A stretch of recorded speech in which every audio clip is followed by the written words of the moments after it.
What's up, everybody? Fast Hours Podcast, episode 74. Rory Flynn, Drew Brucker. Just us today, man. Feeling a little lonely over here. It's all right. It's how we got here, doing this just 1-2 thing. But yeah, it's been nice having some guests on. We took a break from that for a while. I think mostly because our schedules were just too chaotic to manage someone else's also. now it's a little bit more even, a little more steady. So we're probably gonna have more guests coming on in the future. We've gotten a lot of good feedback. So everyone who's been giving us feedback on this stuff, you guys are crushing it. And I think it's good to have. We've been, I think I've been liking this. We've been going sort of across the landscape. It's not just like one person. It's not just like filmmakers. Yeah. Salman last week is doing something different than Jay Boogs is doing, or Tyler, and then who's doing something different than everyone else that we have on. So we're gonna try to keep it coming. Try to keep it going. And we've been talking about the guests. We were just talking about that before the show. I think we've got some really good names with, to your point, like diverse perspectives, because we do have sort of like an angle here, but at the same time, like, I think when you build around sort of like those parallel adjacent things, it kind of gives you a better scope of how connecting some of these parts are, and it kind of gets you in a more of a creative state in that sense. And it's also just inspiring to hear how other people are using AI that's different from you. I mean, sometimes we're so trapped in our own, echo chambers of what's happening. You forget, and you're just like, oh shit, like that's cool. Never even thought about that. Yeah, what I've been enjoying about the guests is that everyone's doing something different. It's not the same stuff. It's like they're all finding unique ways to use it in their own little places. I feel like there's just a lot of, like, I've been taking away a lot too. Like, this selfishly, I'm like, oh, like Salma's thing last week with the little skin, like the skin skill for Claude. That was like, oh, I can do that for a lot of things. So I built a skill this week for Sea Dance, which is like a camera operator skill to give me more like, basically like giving personality and or like more life, because I like to talk, like when I'm prompting Sea Dance and stuff like that, or Kling mostly where it started. I like to talk about the camera like it's a part of the scene, like where it's it's got like stakes in the like in the generation where it's like it's racing to catch up. It's like struggling to get around the corner, like talking about the camera like it's another character. So I built a skill around it, and it just like took the prompts to the next level where I'm like, oh, this is sick. Yeah. So there's like little things like the taking away, and I hope everyone's getting that. And the other thing is, here, look, I'm doing this early. If you got suggestions for people that you want to see on the show, just pop them down there. Pop them down right down below in the breadbasket. If you want to see some people come on here. I like that you called that out early. Yeah.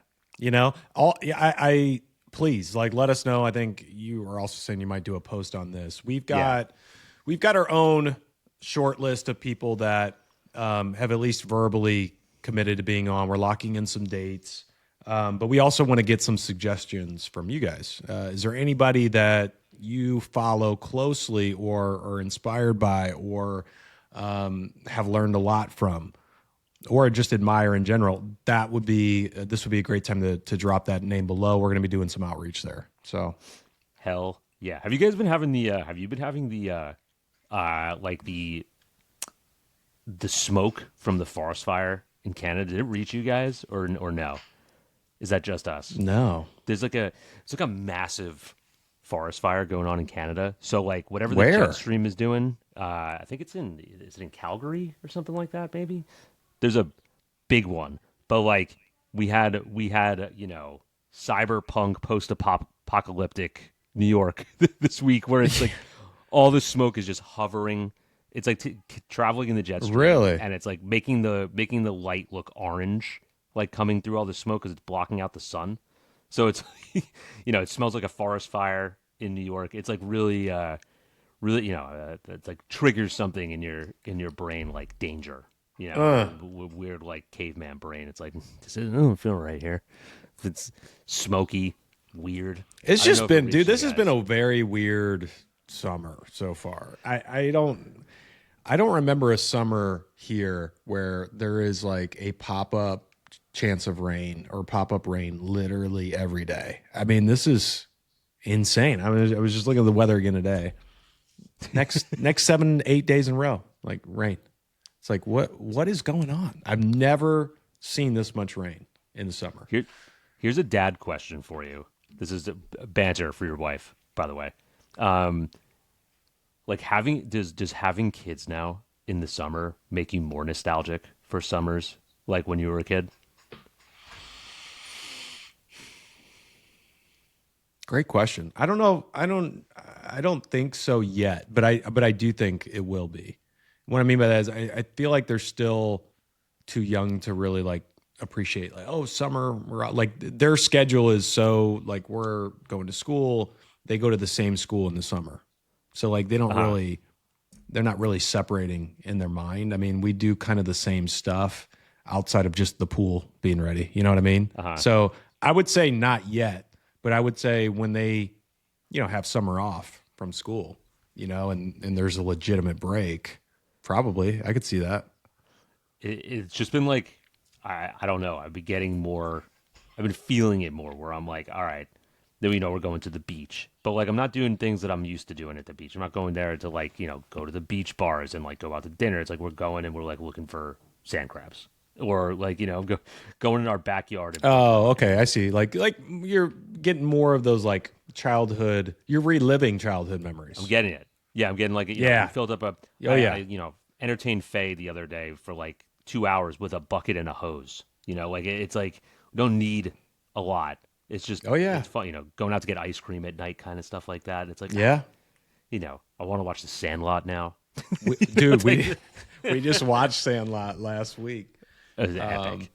And what else do we watch? We watched something else where I'm like, I just get too excited about them seeing it, and it's probably too early, But we've done a bunch of like Honey, I Shrunk the Kids, Honey, We Shrunk Ourselves. We've done both of those.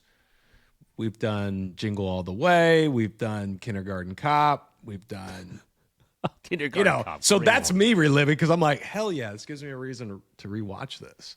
Yeah, because it made me download. For anyone who's a nerd about this stuff, I downloaded this app on my iPhone. I think it's called Rare Vision. It's a is this the one you were telling me about? Yeah, and it records like a 90s VHS camera, and it's beyond just like the overlay of the recording style. Like it muffles the sound a little bit. Has like the weird. Looks like this one. Yes. Let me see if I can. Rare. You get that one in there.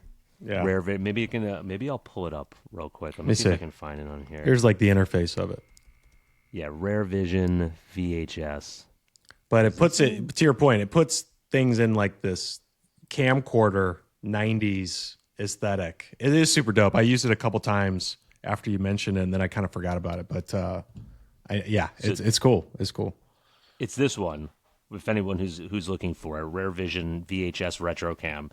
But I did a little research on the guy who started it, and he's like obsessed with like recreating it. So he went far into the sound and everything like that. But I find myself recording on it more often now because it also feels like a different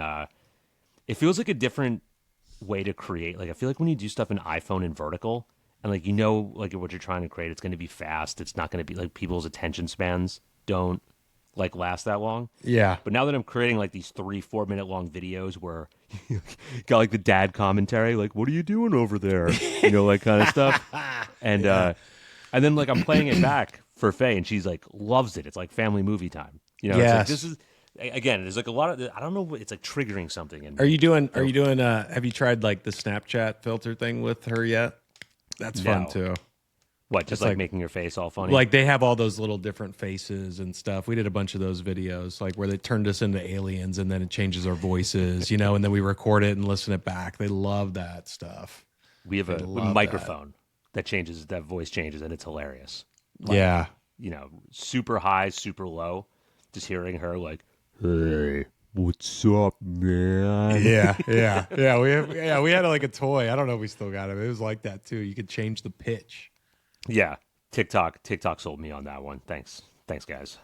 Classic spontaneous buy that now I love probably more than her. It's Yeah, you're hitting your stride now. There's like going to be so many more of these like fun things, and I think to your point, like reliving things from like that second, that second part of your life. It's like you're going through all those kid moments again, but in a different time. I want water balloons. I want super soakers. Like all the fun stuff from being a kid. It's like, you know what else is great is having kid food again, like goldfish around the house, things like that. Yeah, like things I just never buy for myself, and it's like, all right, I got goldfish, I got ice pops, things just like that you never have, and you're like, all right, there's some benefits. There's some benefits to this age. Right. Yeah, dude, it's fun. It's fun. It is fun. Segueing probably into AI stuff. We've been told we should. Oh, is this an AI podcast? Oh shit. Okay. Yeah. Here we go. Here we go. No, but I think there were like a few things that I think immediately caught my eye this week that we could sort of jump into. One being Netflix. I don't know, maybe it's a bigger conversation outside of just Netflix in terms of AI, but I like Netflix. I don't know. They're in an interesting spot in general right now.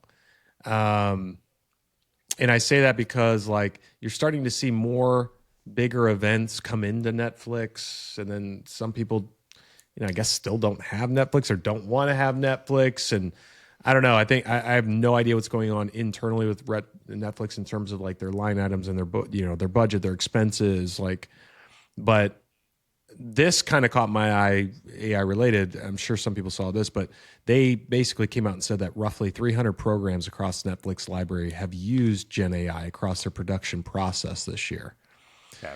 So, first reaction to that, if you're a doomer, an AI doomer, is like, oh my God, I'm not watching AI shit. We're not talking about full end-to-end AI work here. We're talking about AI being integrated into the production process, which feels like a no-brainer now.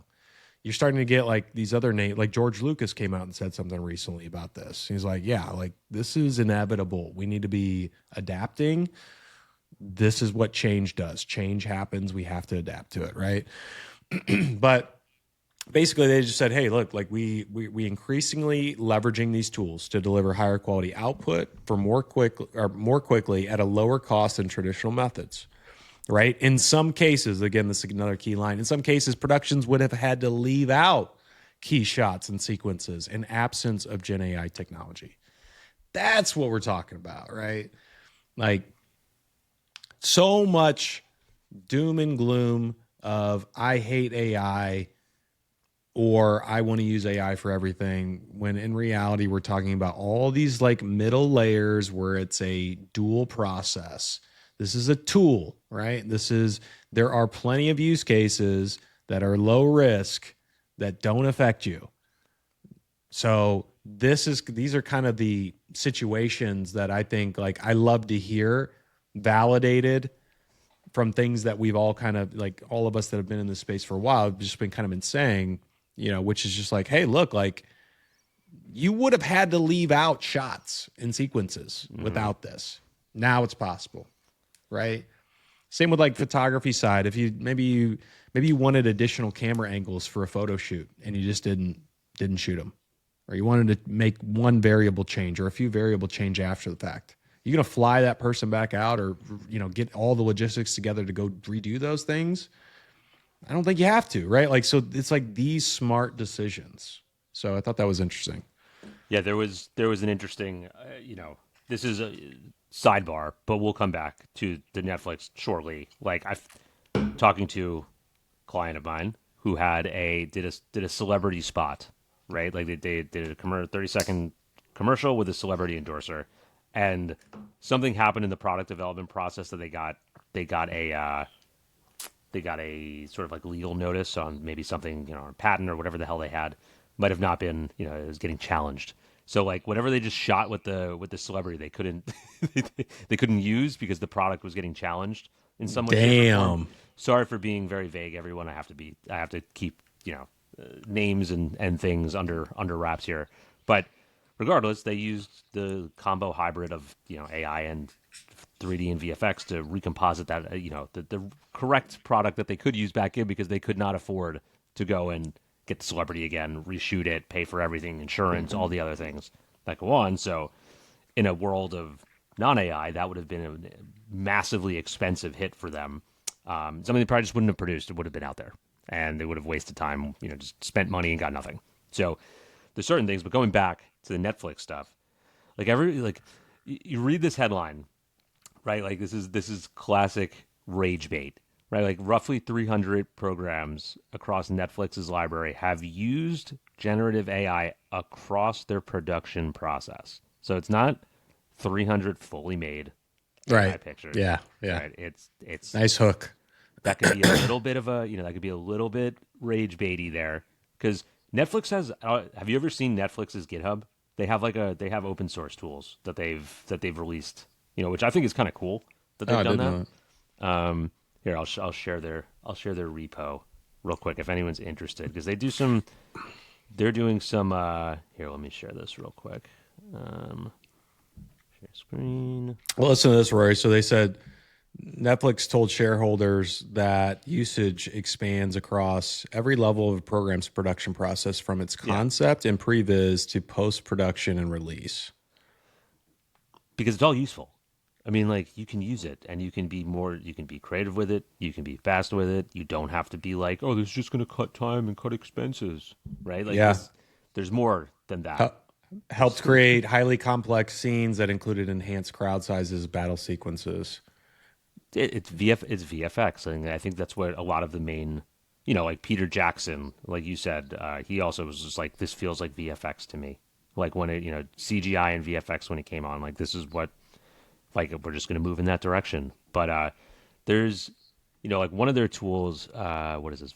Void is video and object interaction or deletion, right? So it's like basically it's a VFX tool where you can isolate something and either remove it or change something with it, right? It's not it's not like, if anyone's seen what a post-production on anything looks like, there's a lot of doctoring that goes on behind the scenes of this stuff, and there's a lot of editing that goes on, a lot of VFX, CGI. It's not just, I type in, I want this scene, enter, and then there you go, there's your raw output, and that's what we're going to show you, everyone. Here's your slop. I would venture to assume everyone has watched a Netflix show this year, and they've probably seen a portion of where AI was used and had no idea. Yeah, right. And so that's the point. Like, if you don't see it, Rory, do you care? No, I don't care at all. And which is also like one of those things that is a good reminder on, AI imagery. Photorealism is different than any other style, right? Yeah. I mean, just like, you're probably not going to notice it with illustrations. You would have to be looking for it to see those things most of the time. Whereas like photorealism feels like maybe the tightest of that, right? Because you're really trying to force real. You're trying to convince real. And real is what we live in. This is like everyday world. So that's all we see most of the time, unless we're looking at different styles on purpose. And when you lean into sort of like these other styles or the imperfect or something like that, it's just like you don't even notice. Yeah. It's very, like, to me, again, this is like if this is Netflix's PR team, like, this is a great move. Just like let's rile everyone up while also saying, we're using it, but not really generating full films, but just using it, but also get everyone. There you go. And I mean? This is maybe why, right? Like, so to your point on timing, let me read these last two paragraphs. So the disclosure came as Netflix's second quarter revenue hit 12.5 bill, up 13% year over year, with a net income of 3.4 billion. On average, blah, blah, blah. The streaming giant has been vocal about adopting AI for various sectors of its business, including helping users find new titles. So again, nothing that you're going to see. Fueling its advertising business and building an AI animation studio.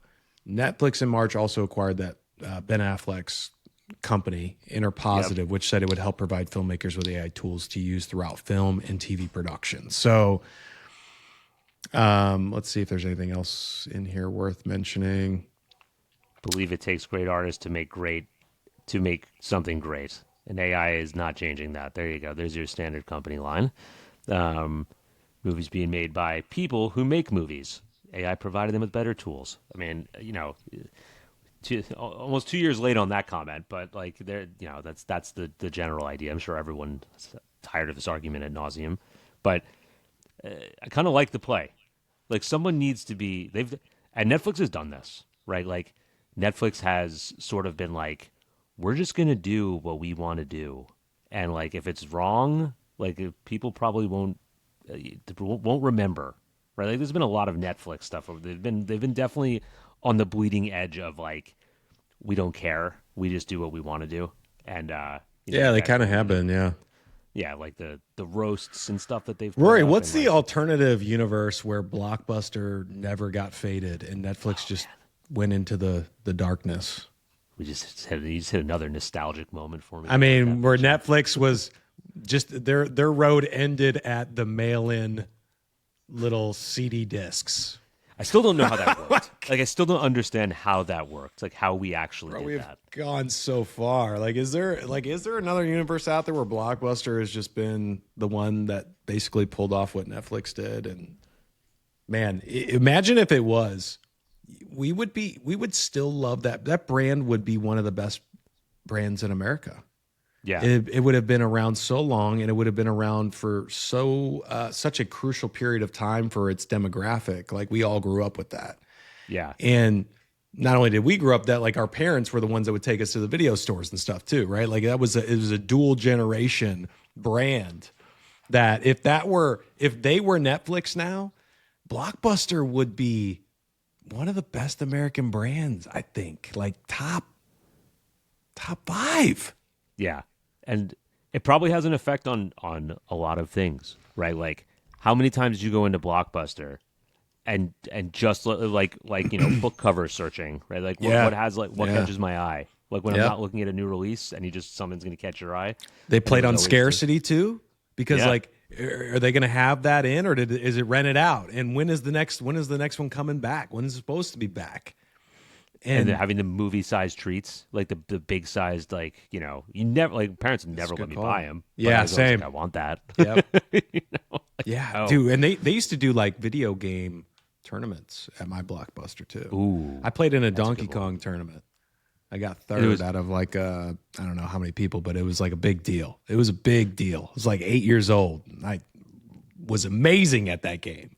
And I have like an event. memories playing that game in a Blockbuster in a tournament. You know, I was just like, yo, this is crazy. Well, what's turned into me watching Netflix trailers for like a night. Like I feel like I have a Netflix like trailer night when I don't know what to watch. I'll just watch yeah, you trailers just- for yeah. 30 minutes. Yeah. And then like I don't watch anything. You don't watch but- any of them, but you're like, okay, I wasn't going to watch that movie, but that trailer like ticked the box for me.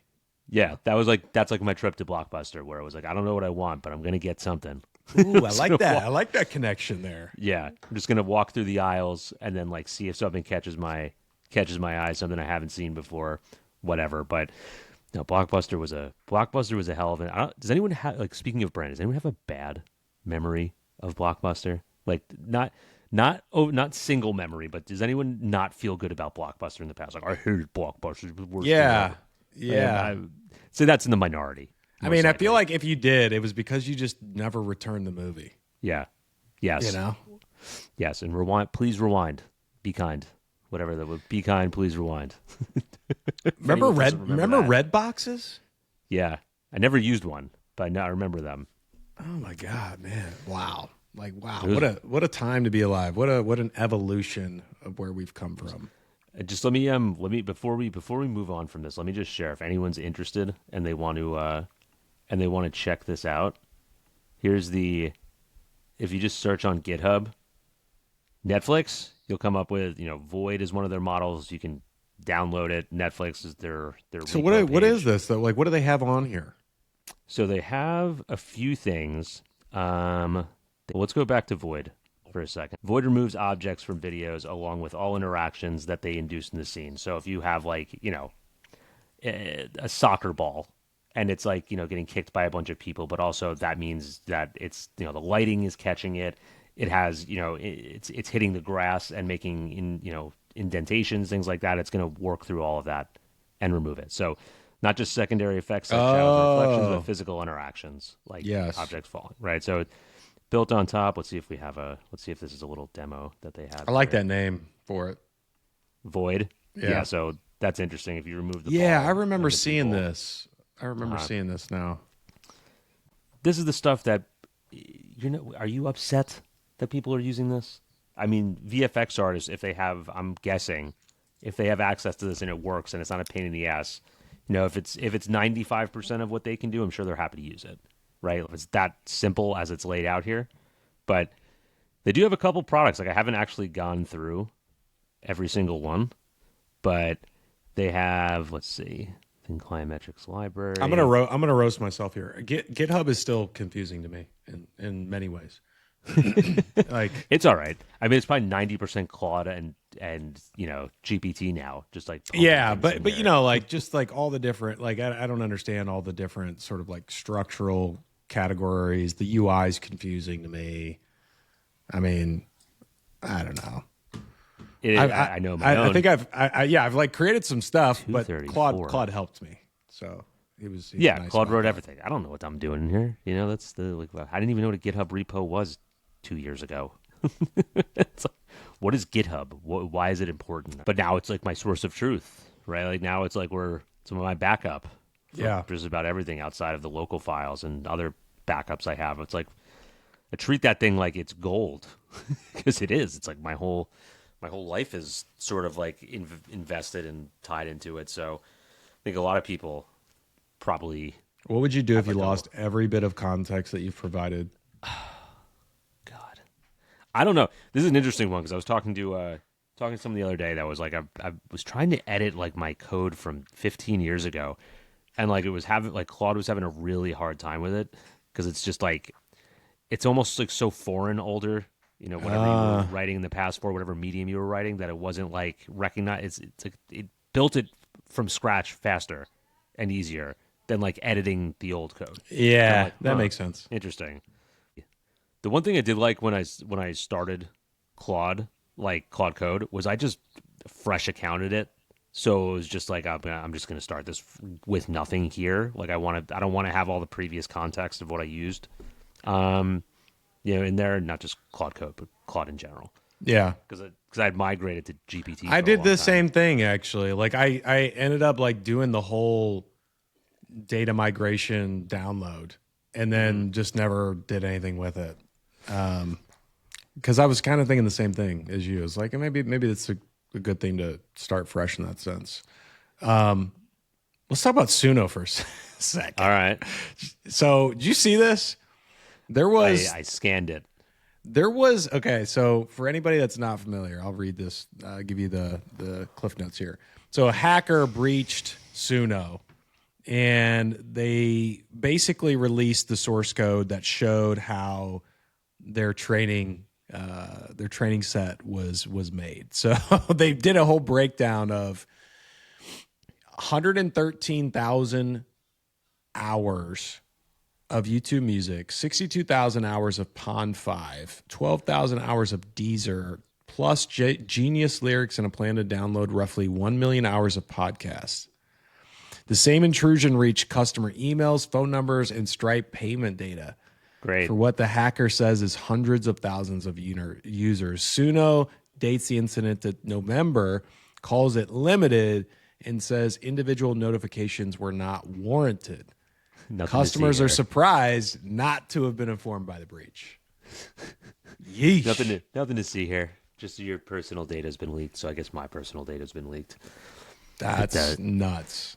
I think it's interesting because I think music is a lot more from a generative AI standpoint because it's so like math focused. Like a lot of it is math, and a lot of it is That's a good point. Yeah. Rhythm, breakdowns, codified. Yeah. Yeah, it's like producers can do all this stuff, right? Like they just everything is sort of.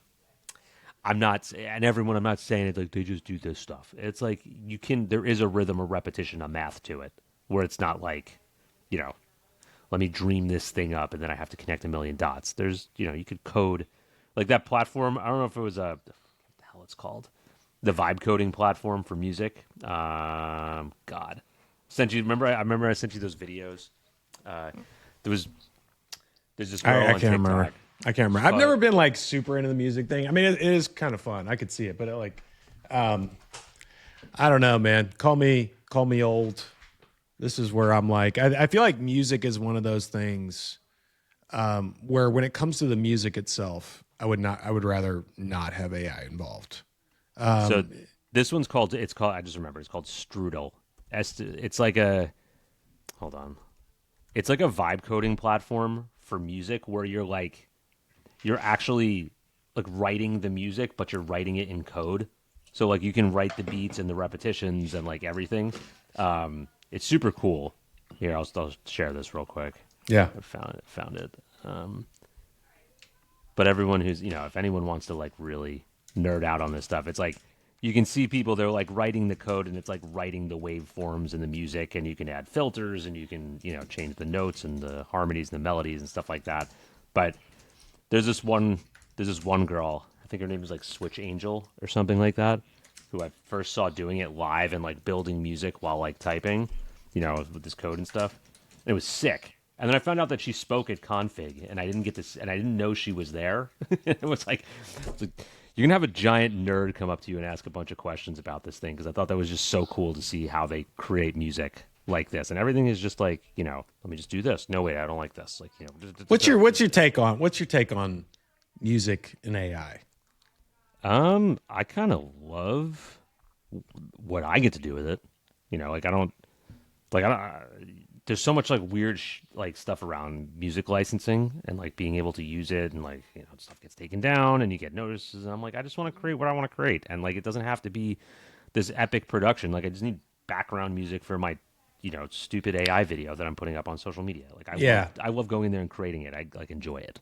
But like I like that use case. Like I like certain use cases, but I don't like it from the standpoint of, oh, I'm going to be a producer and I'm heavily using AI for any of the sound effects. I like, to me, like I'm so baked in and old school with just like, I love the real instruments. Give me the real instruments, the craft of that. And also just the imagination and creativity that is injected because of that. It brings me back to that sort of like 90s era of hip hop and, Mobb Deep and Havoc making the beats, like just doing crazy stuff to ultimately come up with this sound that is unique in its own way and is legendary. And it's this like aggregation of, these different sources coupled with his creativity, coupled with like experimentation. And just, it's so lovely, and I just feel like music is just one of those weirder circumstances for me. Like, I think like that use case you brought up is a really good one. Also like sound effects. Like there are some things where I'm like, yeah, no, like that totally makes sense. Yeah. But I could push back on this a little bit though. Like I think, like, look, do I want to hear, the next Rolling Stones be fully AI? No. Like I like how people use it. Like I think of it like more so like electronic music and or like the origins of hip hop. Like no one would come up with that sound unless they, used some of the old production tools. Like I was like, oh, I found a drum machine, and then basically we only had that, so we were limited and constricted by that, and that's how we made like these repetitive, drum tracks that ended up being like the origins of hip hop, right? So like, I feel like this can be used in a similar way, where it's like maybe I'm just like, like I just like bang two things together and make a weird song, and it's like, all right, let me go chop that up and put it in a song. I feel like it's gonna get to that version of like, dude, Jarvis. we got to clip what you just did there. Yeah, we got to find a way to use that. You know what that reminds me of, Rory? That reminds me of those people that get hired for movies that just do like the sounds, and they're like in a room people. And they have all these random items and they're doing the crazy shit. What are those people called? We got sound engineers. Are they sound engineers? I think that's the terminology. I mean, we've got to, maybe that's who we call out for getting some subscriptions to this podcast. Chris Branch is one of them. We got to focus on those people. Chris, if you're in the comments, You got to tell us what those people are called, because I feel like Chris knows the answer to that one. But no, but that's what I'm saying. Like if I was to take like things now, and like if I envision sort of like the production process being like talking to like Jarvis from Iron Man at some point, being like, oh, let me create this little like sound here that like it's doing something like that, and be like, all right, loop that this way. Let's add in like four on the floor. Let's throw a filter on this. Let's add like the notes G C A B, whatever it might be. Loop Foley artist, Rory. Foley artist. They create That's what it's synchronized everyday sounds for film using physical objects Okay. such as footsteps, clothing movement, punches, doors, gravel, or breaking bones.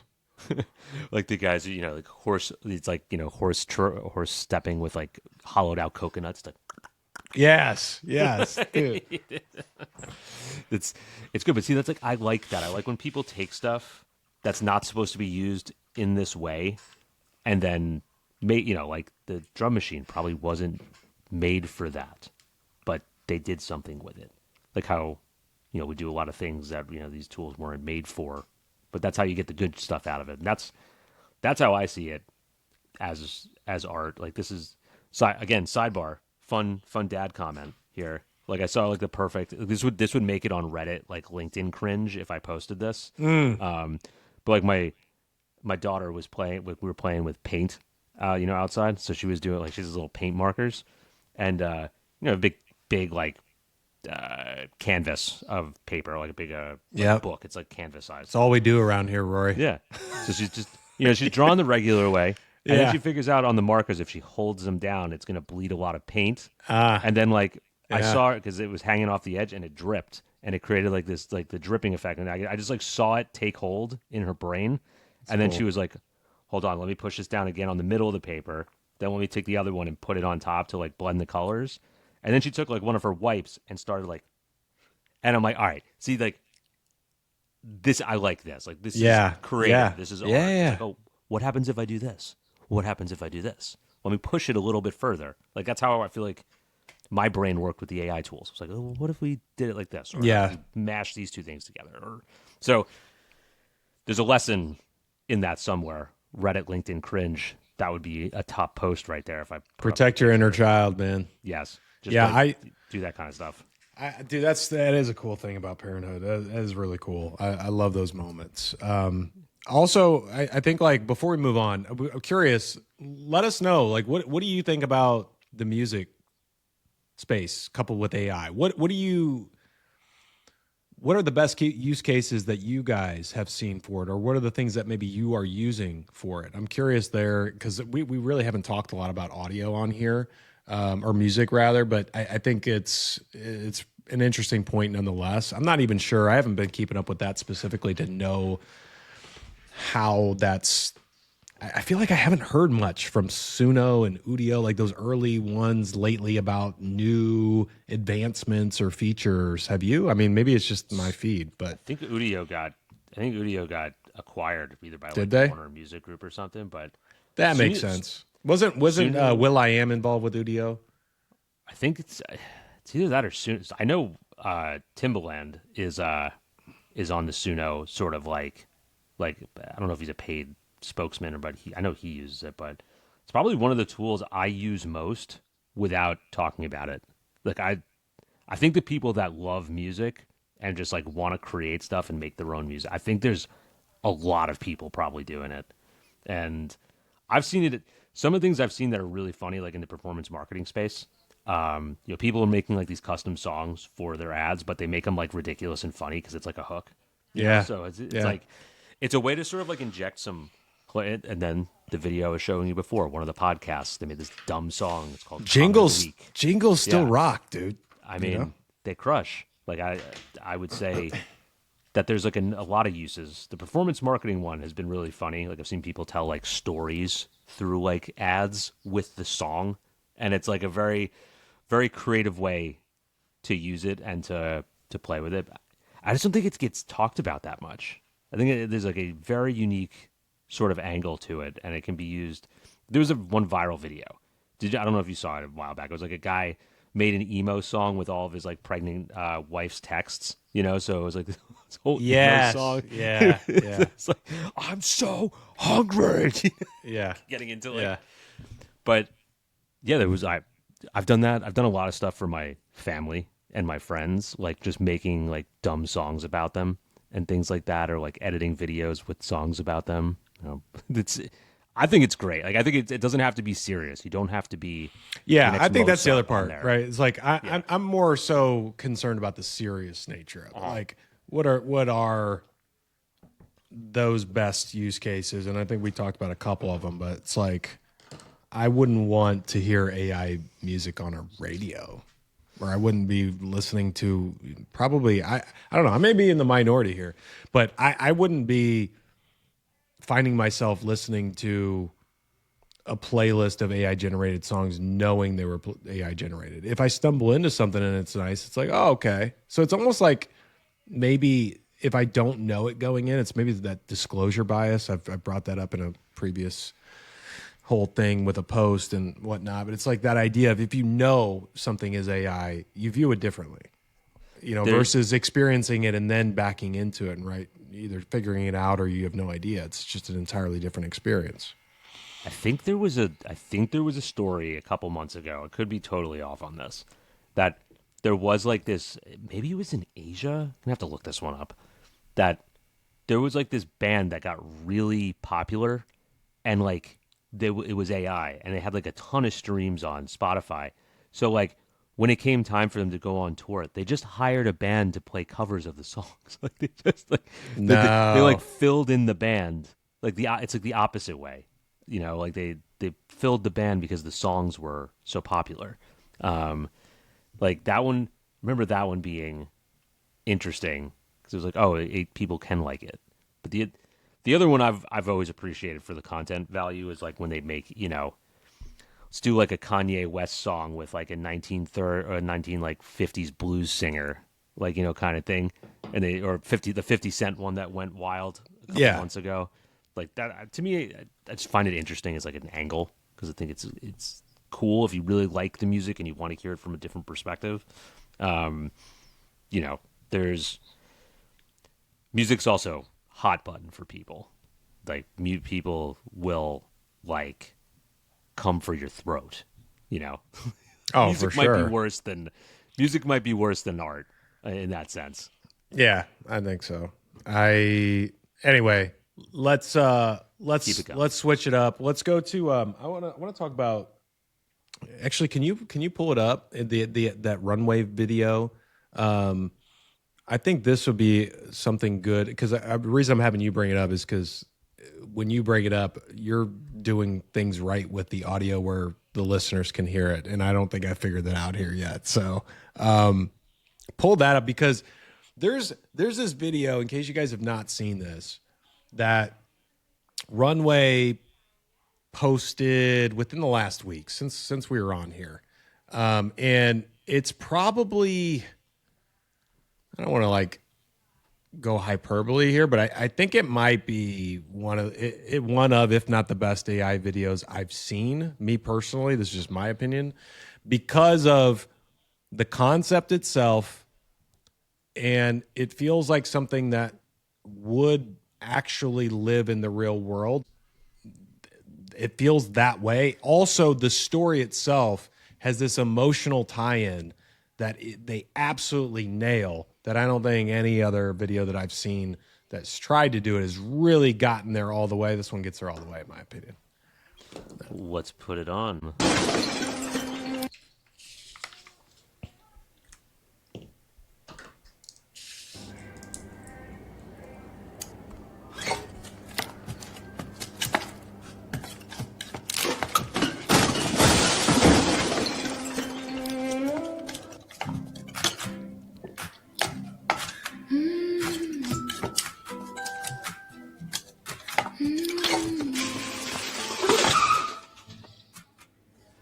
Quando il vento cambia nome e la strada sembra il mare, tu mi trovi senza chiedere dove sono stato a naufragare. Le fotografie sanno già quello che il tempo non dirà.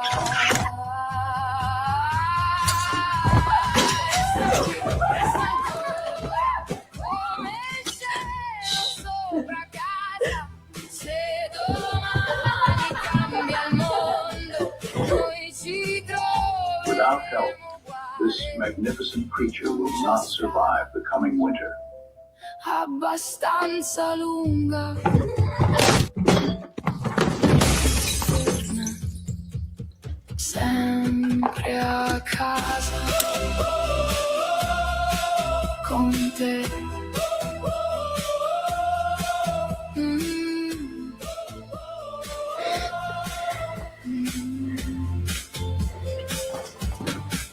Con te.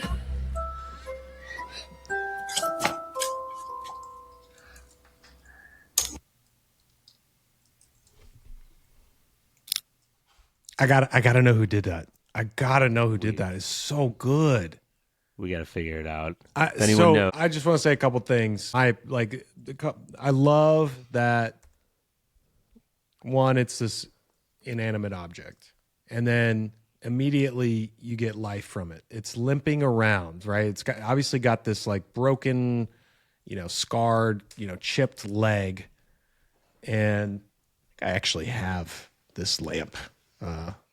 Can't show it on here because I'm using my camera. It's literally right there. The same one? It looks Close just enough. like it. Yeah. So it's limping around. You get these clues of, just giving it life. No one wants it, right? Sort of like this lost and found. It reminds me of that movie that the toaster. Remember the toaster? The brave little toaster. Brave little toaster. Oh, that movie wrecked me as a child. That movie destroyed me. God. Classic 90s. Oh, emotional. that really messed me up. That's right up there with like seeing Bambi as like a 5-year-old, and then Air Bud when he throws the ball, and just don't. Homeward Bound when Homeward comes Homeward over the hill. I can't. If you don't cry at some of that stuff, you don't have a soul. Like, oh my God. So this is the limp. It's the kid tugging the mom's shirt, asking for something. All these like relatable moments. Then, brings it home. Memories are being made. There's the highs of the memories. There's the lows of the memories. Yeah. And then you get to this pivotal moment where there's the downfall.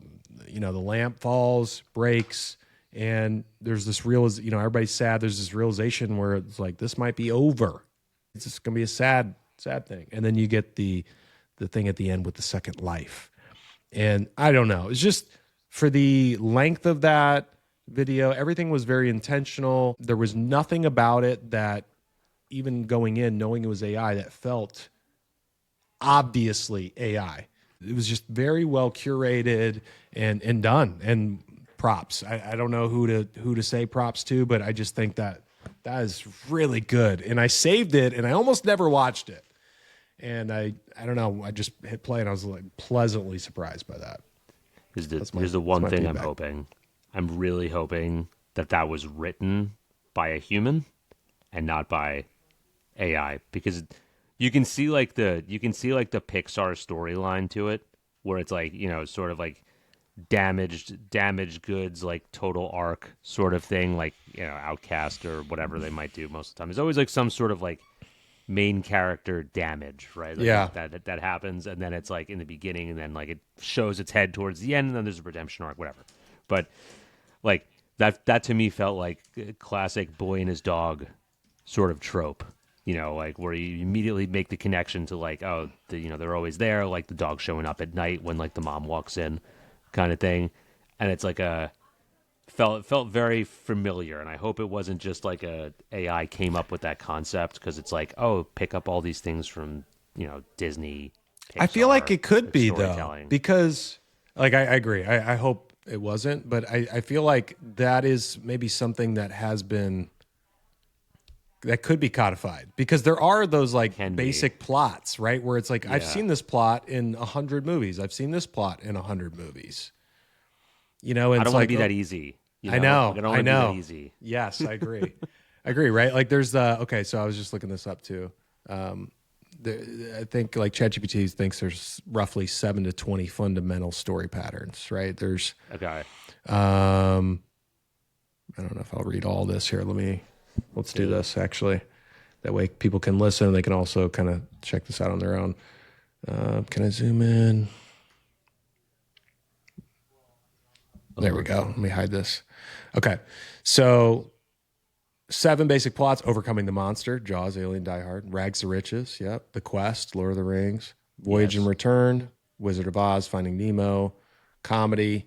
That seems very broad. Tragedy, very broad. Rebirth, very broad, I guess. Well, Rebirth, Groundhog Day, Christmas Carol, like what was the other one with Matthew McConaughey, the ghosts of, oh man. But yeah, that one. Here are the sort of, I guess, master plots. So Hero's Journey. That's used in like branding. Like everything. Yep. 36 dramatic situations. Like again, this is what I get worried about. Was that just fully AI? I mean, I'm sure there's a lot of human touch that went into that. I don't want to disparage anyone who did this and did it really well. Because it's just like to me, like from I might push back on this one a little bit again too, right? Like from a marketing standpoint, like to me as a technical person, that sound like I'm like that's awesome, but it's also marketing the agent, like meaning, like did the agent do all of this? And you just said like I want a story about a lamb boy, right? And that's what it did. Because if it did that, that's incredible. But also, then I'm like, damn it, you know. Well, I mean, dude, this is really good now. Okay. So to your point, right? Like this is how you get into these skills, or like like codifying something. It's just like, look at my simple query, right? I'm just like, how many story arcs are in movies? I feel like because it would have been better, but we're doing a live podcast here. Yeah. But the point is, like, there's a lot of raw material here. I could dig really deep into this, right? And exhaust all these different avenues. And now I've got something that could be leveraged in a repeatable fashion, And I think that's what's cool, but also scary about all of this, right? Like, to your point, it's like there are great reasons that you would maybe want to have something like this in your arsenal if you're doing a bunch of video work. Yeah. Also, it does take away from the value of it. That's like also maybe this is like a one-off thing now, but it just feels like, remember when photographers were really scared of AI images, and then we got the video people really scared. I think everything is going to, that pendulum's going to swing back. I think you can make a point now that photography is more valuable now than it's ever been. There are just some things you need photographers for. And now when everybody can technically, I mean, there are a lot of variables here, but technically create the same things and you can achieve the same output. I can go to the same store as you and get the same item in that store and bring it back home, versus if I made that item by myself or I hired somebody to make that item for me. It just, that value, the intangible value of that goes drastically up. It holds more meaning. It holds more sentiment, I just think like photography, there are reasons to use AI images, obviously. I mean, this is the business we're in. Also, there are reasons to use photography. And then there are reasons to use a hybrid approach. People are just so entrapped in that it's got to be one way or the other. It's got to be this or that. And we're just in this hybrid world. We're all just trying to figure this out. But I do think like the point is the human, the made by human, the touch by human. You hear it a lot, but it just, I think that value, you're going to see, if that were a chart, right? It started going like this, and then, it's going to be on this sort of trajectory of a hockey stick. I just really believe that. Do you find yourself when you're retouching your own photos now, do you have a little bit of a different preference, like with what sort of, what directions you're going in the post-production of them? Like, have you done it recently? Have you done any of your photos? Not to like the full extent. The full extent being like, this is something I would maybe print out, or, when I was before I was posting AI stuff on Instagram, for example, I was posting photography stuff. Like if I'm going to post it on Instagram, I'm going to do the full edit, you know, like I'm going to go through all of it. I just don't think I've really gone through that full thing now. Like, I mean, it's like, even when I do shots of, like, I had the vacation, like I didn't take that many photos, but like I didn't fully edit those. Like I edited those just on mobile. You know, when I'm talking about like a full edit, I'm doing that on desktop. I'm touching Lightroom and Photoshop, like, you know, like all of the stuff. I used to spend hours on a single photo. I could spend an entire day with one photo, you know? That's crazy. Once you get into Photoshop too. You know, now it's just like that it's that mindset is shifted for a lot of us, where it's just like more. You know, I catch myself doing that with AI images still, where it's like I'm creating all these different things when I really should just take this one direction and focus on that and go super deep, right? Yeah. You know, less is more, right? Like in that sense. The reason I asked is because I found myself preferring like cooler tones now when I'm editing. So it's like, because everything with AI is so warm and typically tends itself to like a, you know, more the yellow green side than the blue purple side. Like I've been doing a lot more, like I notice myself, like I'm going to the cooler section, you know, when I'm doing my sliders, or at least on the tones section, going cooler. And then like skewing to, which I typically would skew towards, you know, green on the hue, and I'm going more towards purple. And I'm like, is this like an overcorrection because I'm so tired of like everything I generate? It might be. I feel like we're on this quest now where we are purposely going, we are trying to find things that haven't been done yet. Yeah. We're trying to find unique things.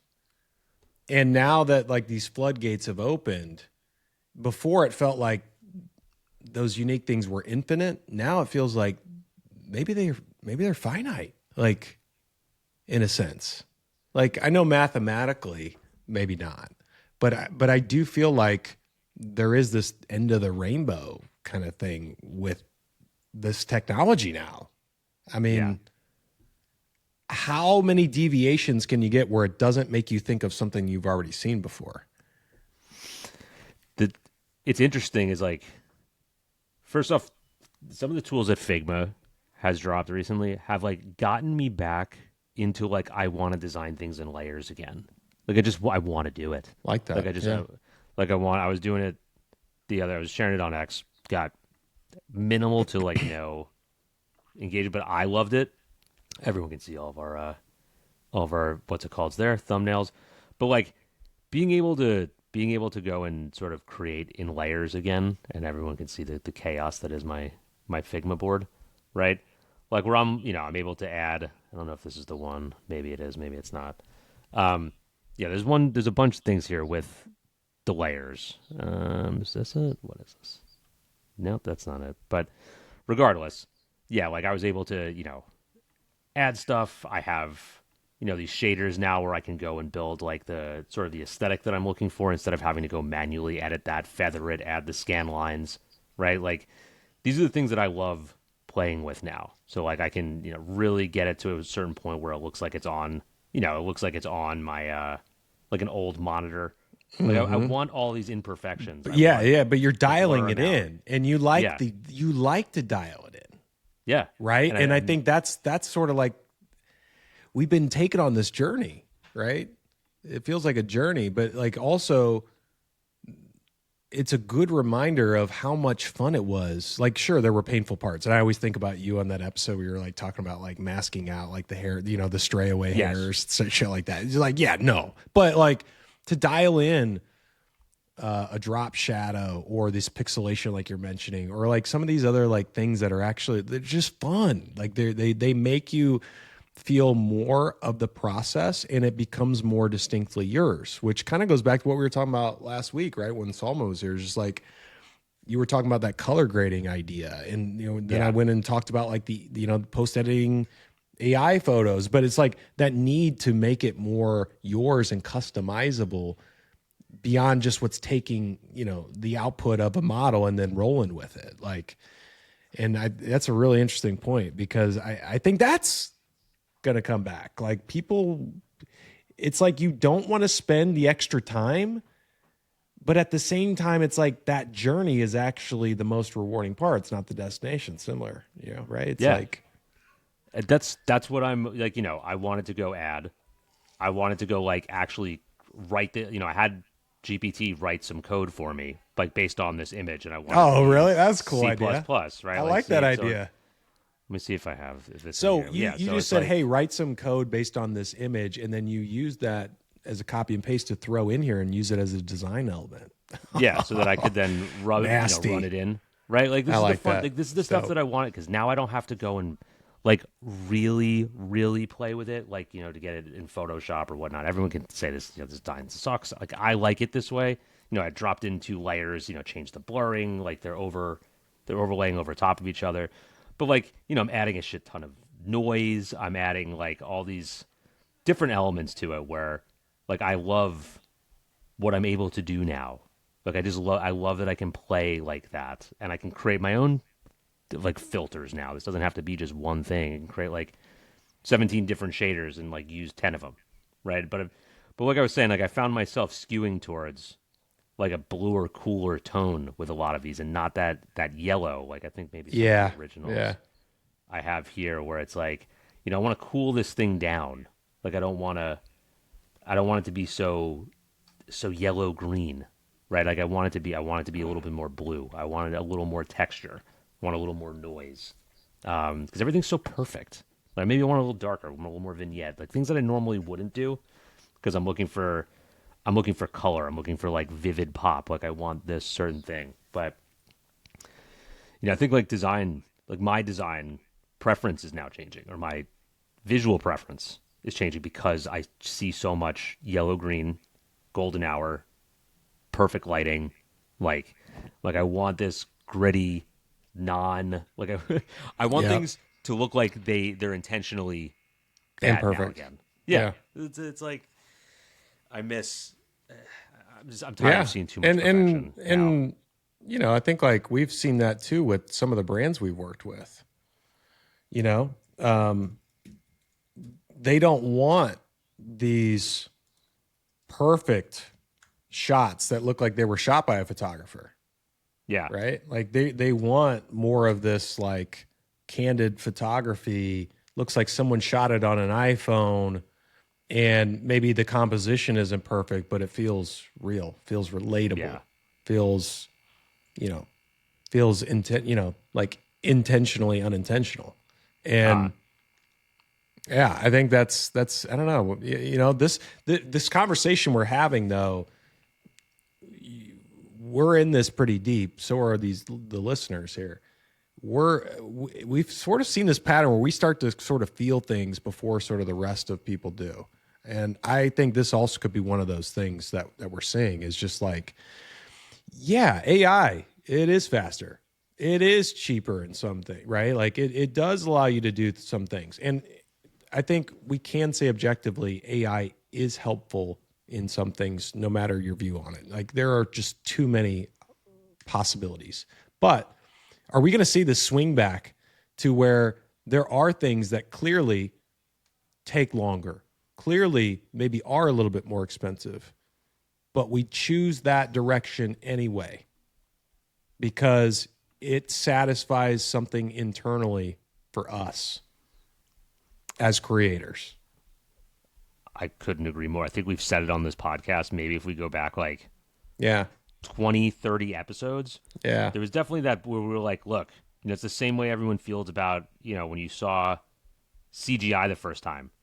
And it's like, yeah, it's cool. But then like, I still want Jurassic Park. And it's like the original Jurassic Park. Like Jurassic Park 1, like as opposed to Jurassic Park 3 where every dinosaur is CGI versus like the real ones they made of the animatronics, right? Like, I feel like that goes the same thing with Lord of the Rings. Like when everyone got used to, like they used all these humans in makeup, and then they used CGI in the Hobbit movies. It was like I kind of want the other ones, even though it's cool that they can do it.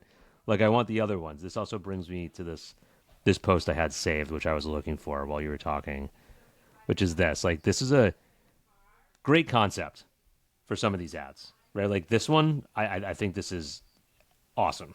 Like this goes against everything. I'm seeing some of that now. That reminds me of that Polaroid campaign as well. Correct. I mean, the copy is exceptional for Facebook marketing, but like this down here is amazing. Just this visual, dark with like the Nokia screen. Yes. Genius. Like if you have any sort of nostalgic memory, that like clicks something right there. Like I remember what that used to look like. Dude, can we This fully unfinished stuff. can we fully pause on the ad copy of the top right? It's outstanding. That deserves a full pause. God. Like It's crazy. it's genius. Yeah, but are you picking up what I'm putting down though? Yeah. Oh Okay. yeah. Yeah, all right. I mean, Just making sure. if a human wrote that, again, copywriting not dead. That is, you pay the That's big awesome. bucks for that kind of stuff. That's outstanding for many reasons. Yeah. No, that's cool. I mean, that's the thing. And I also saw man,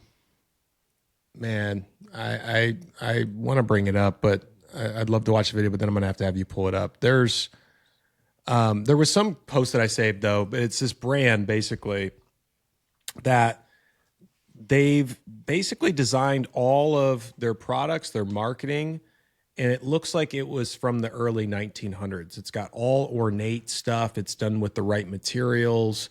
Everything is set up in that way.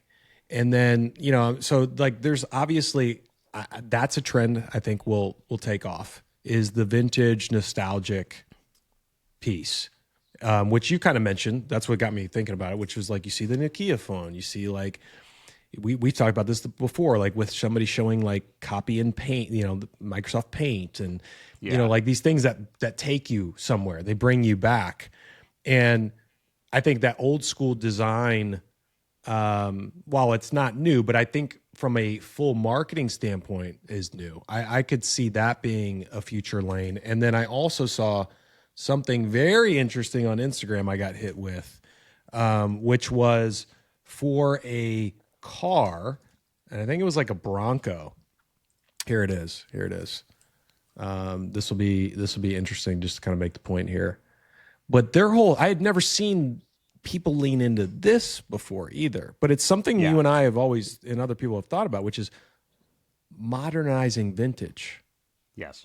So basically, they recognize that people want these old school Broncos or these cool cars, but there are problems with it, right? They're not under warranty. They have issues. They could be expensive. They're not comfortable. They might not have seatbelts. So who knows what the air conditioning, right? Like they could be. There's a lot of issues with steering. No, yeah, stuff like they that. They custom build these cars to bring them up to modern standards with the old school thing. Right. So it's the vintage vehicle, but with all the modern aspects of it. And I got hit with this targeting. And I'm like, okay, first of all, I just bought a car, so I'm good. But I was just like, I haven't seen people leaning fully into a business where it's like vintage, modern vintage. Yeah. Resto mods. I mean, it's a big thing, but they're like this stuff, like for more consumer and not like hobbyist, like not, I'm a Porsche collector. And I want right. Like people have been doing this, but my point is like there were obstacles, right? It's like you would need a lot. I mean, and let's be honest, this is probably still expensive, but like there were just a lot of variables that you would have to account for: the safety, the problems that would occur, right? And like you have to have a tolerance for that kind of thing, and I had that niche group, like your point, but like for this to be brought to a wider TAM, a target audience here is very, very interesting. There was a very, you're starting to see it bleed a little bit, like this heavy like want for sort of like, it's not just nostalgic, but it's like the old design patterns. Like I've seen a lot of stuff with cars that are getting, boxy again. It's like, because again, every car got so round, and then all the data that everyone's pulling, it's like everyone wants these round looking cars. Then it's like everyone does the round looking cars. It's like, well, I kind of just want something that's boxy again. It's just like everybody goes there's like a threshold. There's like this imaginary threshold that takes place where once it's happened too far, it goes the other direction. People start zagging from the zig, you know? Let me see if I can find it. I think it's Renault, maybe. Was it Renault? The car yes, this one. Like, everyone loves this design, or at least it got a lot of positive feedback here. Like, this looks like a car, a modernized version from like the 70s or the 80s, right? Like, it looks like that, but it's modern, yes it does. and it's electric. Like, It's like a perfect this is hybrid. right, and it's like a brownish. I don't know the best way to describe it. It's like a platinum. It's like a platinum, yeah. But it's so cool. Again, like back then, everyone's like, you know, you look at maybe like 10 years ago, you look at a brown car from the 80s, and you're like, that's just ugly. Now it's like, I want this. It's just so different, you know, and it looks really cool. And I've seen a lot of people sort of like, I think it was Hyundai's also bringing back a, where was it? Something like, was it this one? No, this one. Like, straight out of the 80s. Will they start making them again with actual, like, not plastic? Because that would also be one of those things where it's like, if we stop caring about every little margin for making money, like, people would eat that up. Like, if I could buy, like, I don't know, an 80s or 70s Mustang, 60s, 70s Mustang, and I didn't have to worry about all that, you know, the stuff with safety, warranty, cost, you know, like problems, I would buy it in a heartbeat. Like, I would buy that in a heartbeat. It's like you missed it. Like, if you didn't live in that timeline, you just missed your shot. But people today would still want that. Like, that's a whole nother thing, bro. Like, this is totally. And like, this is what I'm saying. It's like that's sick. That's sick. In the moment, you're not like maybe if you've seen this style, like a perfect example, like when every car looked like this, you know, like every car looked like this. You're like, I want something new. And now that you don't see it anymore, you're like, that's awesome. You know, it's like it's the same thing that's going to happen with the AI stuff. You know, it's the same thing that's going to happen. You know, we've been saying this for a while, where it's, you know, as soon as everyone, it's so ingrained, it's not cool anymore, and it's not different, it's not edgy. It's like when, you know, when rock gets on the radio, rock and roll gets on the radio, and then you get, you know, like the Backstreet Boys, and like out of it spawns that. By the time it gets to the Backstreet Boys, it's no longer like counterculture, it's no longer cool. But then again, now we're at the age where you look back at the Backstreet Boys, you're like, I love that. But in the moment, you're like, I'm tired of this. I don't like this. 100%. It's a very we're very diminishing picky. Returns. Correct. Yeah. Isn't that? That's a good way to put it. Isn't that what it was? What it was? I mean, I'm sure there's even a better label for it. But somebody drilled diminishing returns in my head when I was a kid with the peanut butter example. They're like, if you ate peanut butter sandwich every single day, you know, you would love it for the first few days, and then after a while you wouldn't love it so much anymore. But I'm like, yeah, but you could have used a better example. I probably would eat peanut butter every single day, to be honest. I almost do eat peanut butter every single day. It's like my roommate in college used to work at a pizza place, and they're like, it was great to have pizza all the time, but his clothes, like, he couldn't get rid of the pizza smell. And like at a certain point, I get in his car, it smelled like pizza. I go in his room, it smelled like pizza. I was like, I don't. It's like unappetizing now because I just think of it as like, it's like, you're dirty ass. Like, that's a great dude. That's actually an even better connection. That brings me back too, because I had a roommate. It wasn't pizza. He worked at this restaurant called Cheddar's. It's like this chain, I think, in the Midwest, and he worked in the kitchen. Dude smelled like grease all the time, you know, and he was a stoner too. I mean, he was a white boy with dreads, smelled like grease. Great dude. I mean, he was one of my best friends for a while, but it was the same thing. As soon as he walked in to a room, to a place, it was like in the walls. I mean, it's all you smelled. I mean, and it just doesn't go away. And then it like gets triggered so easily if you smell it again. You know, it's like, oh God, like all the emotions, feelings come back. You're like, all right, But That's what we're talking about here. I think, like, dude, like, honestly, the second part of this podcast and the connections that we just made, like, we didn't plan any of that, but I like those threads that we're pulling on, I think are gonna be they're gonna get louder and louder. I really feel strongly like what we were talking about today is going to be more experienced here in the near future. It just feels that way, you know. Like, here's another example, right? Last one, and I'll stop with this. I spend a lot of time analyzing this stuff, like, subconsciously, because I'm just like, why I just feel different. Yeah, Like, have you watched Ted Lasso? yeah. Although, Okay. did they do a new season? Is that out? I don't know. or- The last one was out a while ago, but I just remember the first time watching it, I'm like, is this just a happy show? Like, is the show just happy, like, inherently? Like, am I supposed to feel happy all the time? Because I feel happy. It's so like silly, goofy, and just like uplifting. I'm like, does anyone make a show like this anymore? Like, where it's not like serious or artful, or there's got to be a big message or like whatever. It's like every character's happy, every interaction's silly and stupid, but like I feel better watching it. You know, it's like people can say it's not great television. Like, I don't care. I feel good when I watch it. It's like I don't think especially like that first season. Yeah. Like, it felt like how stuff in the 80s, 90s was, where it was just like feel good, like Naked Gun kind of thing, you know, like movie Naked Gun. Like, it is not a cinematic marvel. It just is funny and it's stupid and it makes me laugh. And every time I turn it on, I'll feel the same exact way, right? You know, I feel like we got too much into the technical, into the art in some of these things. Like, not everything has to be Casablanca. Not everything has to be, you know, the Titanic. Like, it doesn't. Not everything has to be all these crazy cinematic feats. Like, sometimes people just want to feel a different way, I think. yeah, And like Odyssey. that? Odyssey's getting ready to come out. Well, today, I guess. It's like that's going for the feet. You know, that's going for, you know, the. I've actually heard that, like, that picture's incredible, but you know what I mean. Looks But sick. to your point, it's like that's Technically. one avenue. That's Christopher Nolan's avenue. Yeah. You know, but there are plenty of great movies that don't follow that and have been Yeah. done on shoestring budgets, for that matter. Like Obsession. I didn't see it, but apparently, you know, whatever it was made for, like $10 million, and it's made like $800 million or something like that. What is that one? What is That Obsession? horror movie. Oh, with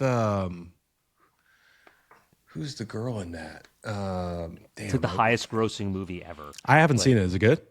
I haven't seen it either. I just okay. was following it along as people were loving it, because it's just like someone made something that people like, and it's That good. wasn't the It didn't girl- have to be a blockbuster. Was that the girl from Ozark? That was Might in that? be. I don't know, man. I feel like I just saw that on my screen and I was like, yeah, I haven't seen that, but it did get good feedback. But yeah, I mean, like, again, we're waxing poetic about Yeah, nostalgia, yeah. But I think there's something, like you said, there's something to it. I think there's something to it. I think a lot of people. I think overall, a lot of people, not just in our space, I think a lot of people are feeling a little bit more nostalgic as of recent, because everything is moving so fast and it doesn't feel as good as it used to. And you know, it's weird out in the world, and it's weird at your job, and it's weird. like you know, I talk to a freaking robot all day. I think people just want some simpler stuff, but this also, there's your angle. Like, people want to feel like they used to. They want to feel like maybe how they were as a kid. And it was similar. good. It was good. Yeah. But also there's the idea too of how good was it? Because when you retroactively think about things that have happened, you think about the past, we do romanticize the past too. Yeah. We fill in details that maybe aren't necessarily there too. So it's like a weird thing, you know? Because I agree. funny. Like, I mean, like, the past always seems great. You know, but it's like in that moment too. Like, how much of that is like the grass is greener, or like I'm romanticizing the past, or, you know, I'm forgetting some, you know, particular elements or details that are giving this skewed view. Like, I don't know. That's an interesting conversation too. Like, I don't know. I mean, both things can be true. It's not like they have to be one or the can. other. But Yeah. My favorite, I still remember this commercial to this day, probably from 10, What you got? 15 years ago, maybe. What you got? Maybe. It was It was this guy, and he was calling his mom from a payphone, and it was when you used to have to call collect. So she goes, "Hi, it's Bob. We had a baby eats a boy." Oh yeah, dude. Oh yeah. Oh, used to do was that all such the a good time. one. That When was it's like such when a you good say who this call is from, and he'd be like, "Mom, that's cool. Pick me up right now." You know, and then Yep, hang up before yep. you had to pay for it. Dude, right? amazing. Like a perfect tie back to what we all did. But I think it was for Verizon maybe, and it's like things are easier now. But like you still remember that. That's really funny. Like that's Such a great good little one, tidbit. dude. It's like tie. Like that's the modern version of like this was cool. I mean, this wasn't cool at the time, but you look back on it and it's funny, and it's still like a part of like something you probably bring up with your friends to laugh about. But we moved on. You know, it's easier now. I think there's like I keep thinking there's like this bridge somehow, and if you can make it, you're really successful. Yeah. Yeah. I think that's what it is, man. That's what it is. Making that bridge. But I think there was a again that took a wild turn. This whole It second did. half It there. did take a wild Yeah. turn. I like the turn. Hopefully you guys found some value in the turn as well. I think also, Rory, we should probably give a shout out to the Foley artists out there. We need y'all subscribing. Yeah. You know what? I saw an awesome comment as well. Hopefully this person is still listening. I want to bring this up to you because it was a great question on the last video that we had. And it's particularly well done. Okay. So somebody at bat them Matt bat. I have no idea how to say this handle. You're gonna love this if you haven't seen it already. He goes, fellas, my dog walker has a question Oh, about yeah. consistency and continuity. Or how do you deal with consistency, especially in larger projects or client product work? My dog walker, always runs into the same problems. And when he starts creating multiple shots of the same scene or product, that the little details start changing. All of a sudden, the table has different legs. The character has different emblem on them, on the hat. The length of the skirt changes, no matter the tool, even if you take specialized product shot, agent from Luma, even if you give a reference sheet with every prompt, consistency never really holds up. Sure, most of it won't be spotted by the casual observer, but knowing it is there drives me, my dog walker crazy. I just thought that was great. It was a very creative comment. Well played, sir. Well played. Exceptional comment. We got to start reading more comments on here from when people give us solid stuff like that. If you want a real answer, it drives me up the wall. If I'm doing a video or something, I find stuff all the time, and if I'm doing it for social, I just let it go. I'm just like I gotta let it go. If it's for a client, then it's like I'm going into Photoshop. I'm getting in there, changing things. Some of the things, like some of the micro things I've done, like I had food inside of a glass container and the reflection wasn't correct. And I had to go in there and really go back into retouching days and make the reflection the right way. And it was I'm not going to be able to generate it. It's not going to work. It's not doing it. And I had to go do it. So it pisses me off a lot. And we could probably do a whole episode on consistency. And how really but you know what? That also kind of plays into what we're talking about. It's there are certain parts where you wish AI could just do that. Yeah. Because if you do that manually, you should do that, but it sucks. It's painful. It takes it's time spent that you don't want to spend versus what we were talking about where it's creative application on top of. Maybe we want to spend more time there. Even though we know AI could do some of these things, it's it makes us feel more part of the process for us to intentionally do those. And we don't mind spending the time doing that. Yeah. Even if it's not the most efficient way, right? It's that's the trade-off, but Still feels good to get your hands dirty every once in a while. 100%. 100%. Yep. All right. So Foley artists, we're looking at you. Foley artists. Also, drop us a comment. We had the thing on what were you asking for? We wanted insight on the Suno thing. I think there was maybe something else. Anyone you want to see come on here. Anyone, yeah, the guests. There you bring go. value to the show, to the audience. You just let us know. And if you got a personal trainer, maybe tell them. Or someone who works at your gym. Those people re-racking weights because you don't do it. Damn. Tell them about it, right? That's what your spotter. Yeah, tell your spotter. Tell your spotter. Tell someone at the gym. The towel guy taking the towels from the locker room, the sauna. Get that guy. Towel guy.